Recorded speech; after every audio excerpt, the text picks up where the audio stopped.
my mom, and once again, when are you coming home?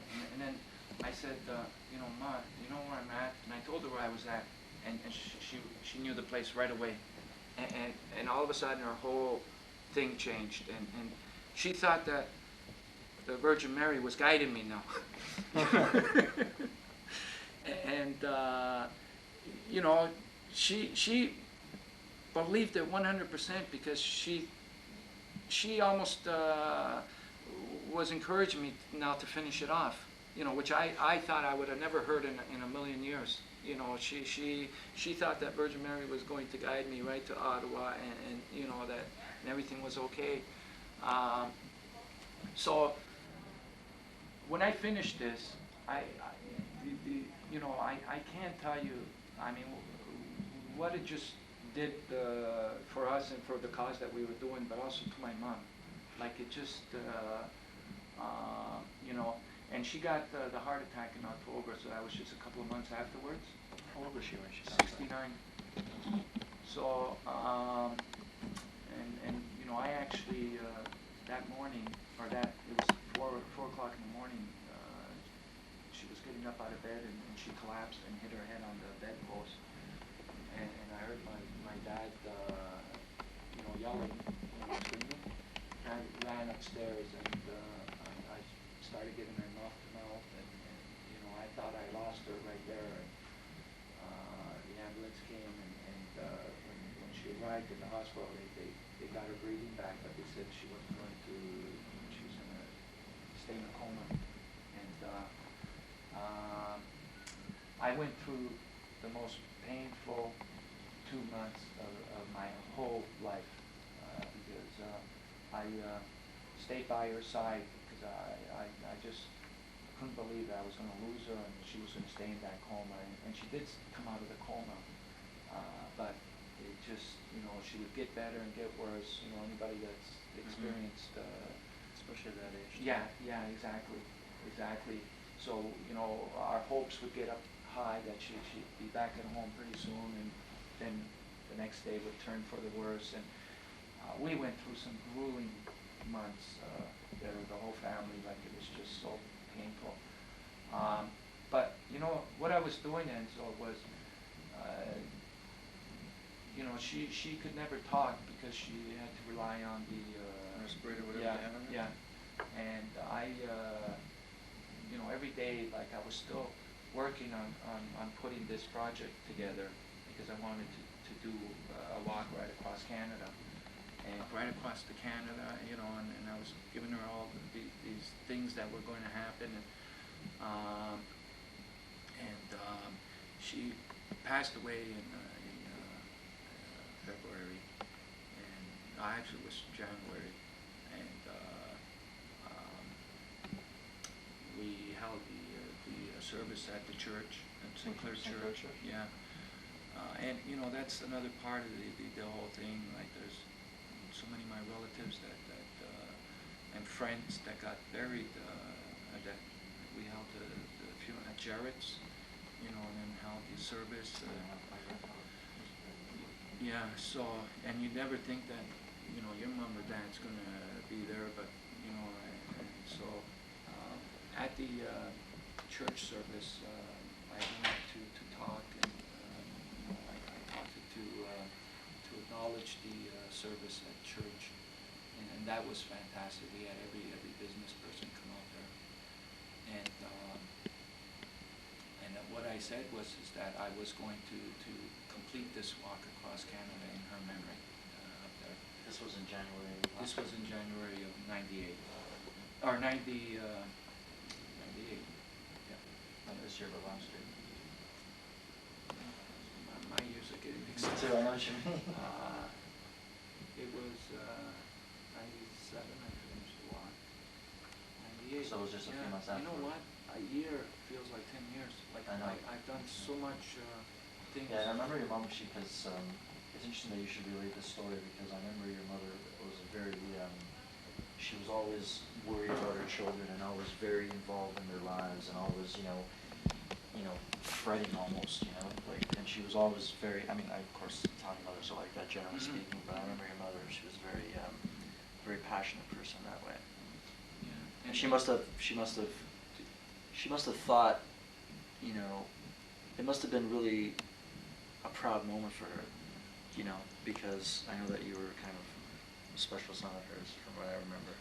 Yeah, because I probably brought the most worry to my mom, Yeah. you know, Right. and that's why I don't know how to describe like some of the things that were happening in my life in the last dozen years. Just brought her so much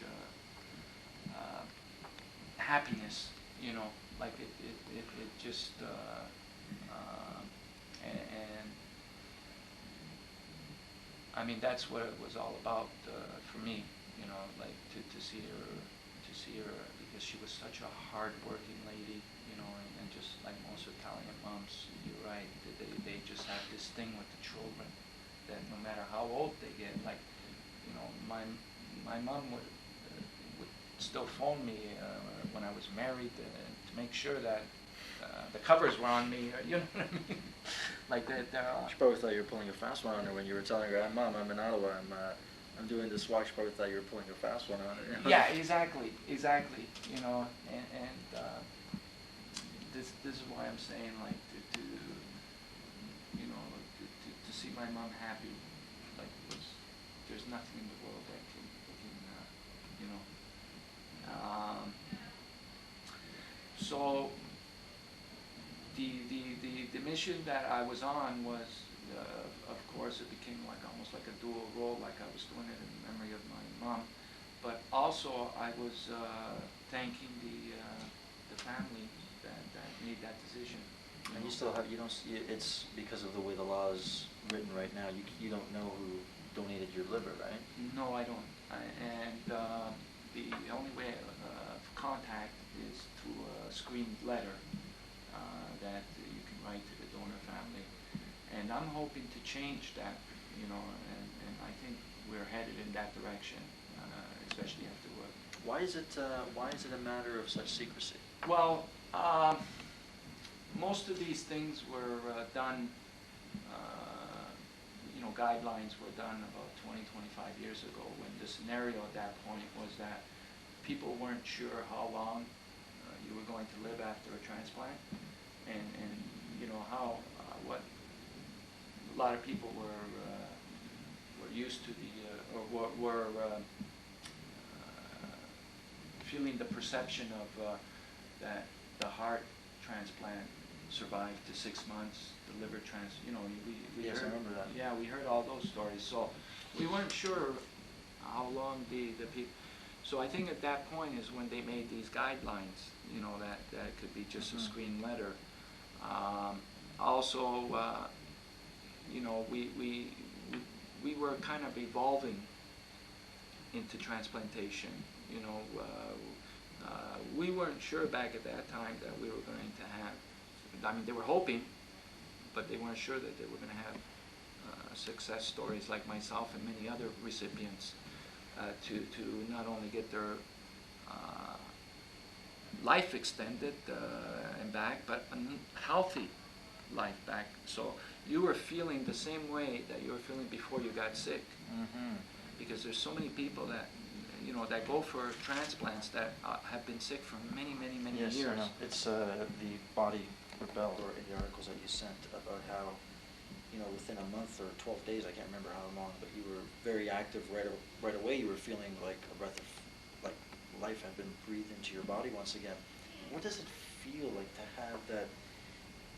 I can only assume that there were like moments where you thought, oh my God, you know, like, you know, just when is this gonna seize up on me? You're right. You're absolutely right, because the nature of any transplant at the time that I got in, that was 4 years ago, was that roughly it was about 40% of the people that were surviving it at that point. And you know, each hour, not each day, or sometimes each minute, the doctors would come and look and see where at the time that I got in, that was 4 years ago, was was that roughly it was about 40% of the people that were surviving it at that point. And you know, each hour, not each day or sometimes each minute,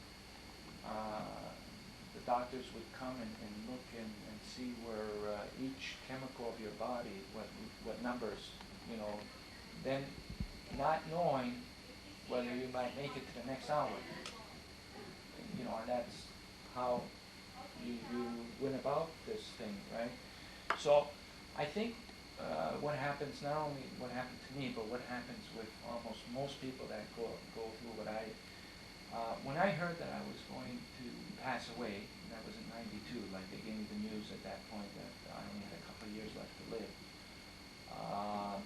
you try and find a way to accept all this, you know, and whatever means, like with my means, I found a lot of courage and acceptance through spiritual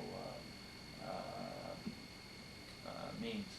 And there actually was a poem called Footprints. Yes, I saw it up on your wall there. And I treasure that poem because it had a profound effect on me when I first read it. And this was during the time when I received that news.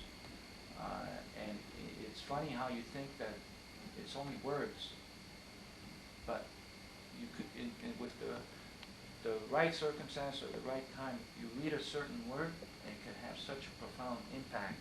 And I think sometimes that's how some people are so gifted, or so that they're able to put something in words that will affect you. Because I know I'm not the only one where this poem has had an effect on. So through that poem, which is just the most incredible feeling that you can have. And this is the spirit that has stayed with me ever since. I've been feeling very safe. So when I was waking up from that operation and knowing that, you know, the next hour I might pass away, it sort of, I kept feeling that safe feeling still, you know. How long did it come to, how long did it take you to arrive at that point? It took a while because at first when I received the news, it didn't really hit me as real. When the doctor was in the office and said, look, you got 2 years left to live, it was such an unreal, it almost felt like I was in a soap opera, and I was just waiting for that soap opera music to come on, you know. There's almost, you know, it can't be happening to me, you know, like that, because you see these things, and sometimes you might have had a friend go through it, and you can only imagine what, you know, when it actually happens to you, it doesn't feel real at that point. And I think the first things that I started feeling was a real anger, you know, like just, you know, why me, and all that kind of stuff. And then I started blaming God, you know, for letting this happen. You know, I went through those phases, and then I think that after, you know, praying and after reading that poem, Footprints, like that's really what brought me into the focus of accepting this. I made my decision at that point not to tell my family about this, and I wanted to spare them the toll, because I know the effect it would have on them at, you know, at work, at the family, especially my mom. Like this would have, you know. So throughout the next couple of years, I had to make every excuse in the world to hide the illness. And for example, I was into my second year of electronics. I was taking a technology electronic course, and I had to drop out because I was losing my memory because of the illness. So I had to make excuses, you know, why I dropped out at that time, and I was just hiding it from them. I told my friends, and I every friend that I told, I made them swear that they weren't gonna tell my family in, hospital. And then Sammy found out about it. And, It's pretty good at finding out things. Right? yeah, yes. So a week after I got the call, I was in my Guelph residence, that there was an organ available. And the first thing I did, Enzo, was I had to have them convince me that it was me, that, that the organ was available for, and I wasn't. I couldn't believe it. No, I couldn't believe it. And the other thing, I almost felt guilty that I was probably taking a child's spot, or a female. Somehow the Titanic kicked in for, I'm thinking, what would I do if I was on the Titanic? And would I let women and children go first? You know what I mean? Like, that's crazy. But so they convinced me without a doubt that I was the one, and that they couldn't match anybody else at that time. And so my mom found out in the middle of the night when I was going through my operation. Who told her? I'm not sure. I never did ask. I'm not sure. But when she got there, the vision that I had, because I knew I was going for the operation, and I was thinking about my mom as I was going to Toronto General Hospital, and I was thinking that my mom had, I might not survive this, and I was just thinking about my mom, how she was going to react to this. And I thought that this was going to kill her, like this was, So what I found out, after I recovered from the operation and I started, and most of my friends, I had, the whole hospital floor was filled with my friends the night of the operation. And my mom came there, and my mom reacted different than like she was so strong. She said, my son's gonna make it. Like she everybody else that was worried, she made them feel that everything was gonna be okay. Like, she took charge that way. And I found out about that from my friends. They were all telling me how my mom, what she did when she came to the hospital.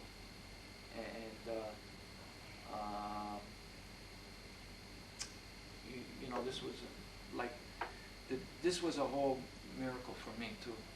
Like that she handled it that way. Like, it was so. I thought she was going to fall apart, and I was just so happy that. What was going on in your life? You mentioned that you lived in Guelph. Yeah, and at that point, like, things were. I was at like the peak of my life. Like, things were going really good.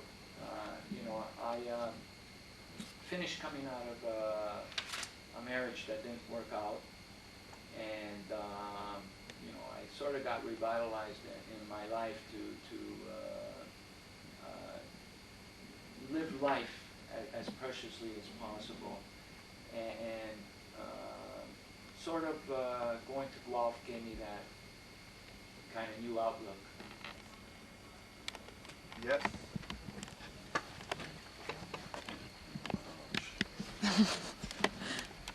Joe, don't hide from me.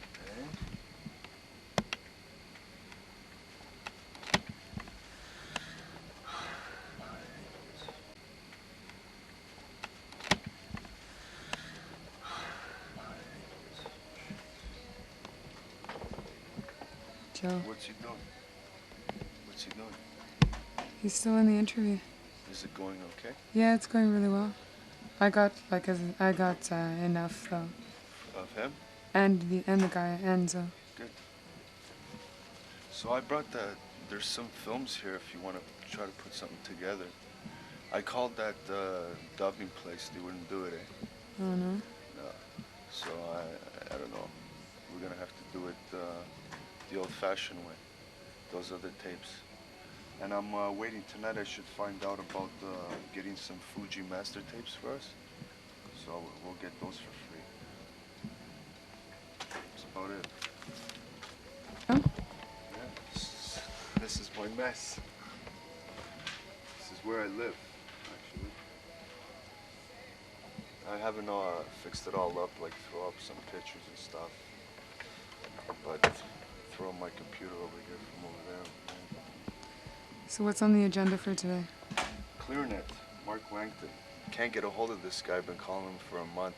He never returns his calls, or maybe just doesn't want to talk to me. And trying to set up a restaurant for us after the board meeting. We're all gonna go and eat at this place. So I see what I can do there. See if they can pro bono, because what we'll do for them is bring some high-profile people there to eat. And so if he wants to go that way, save him some marketing dollars for a meal.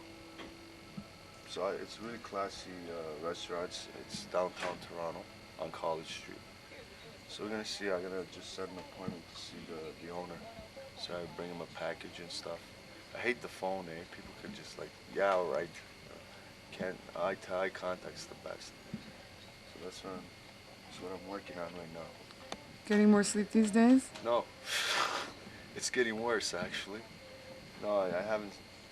I need a rest, but no time. Kind of coming down with the flu a bit too. So achoo.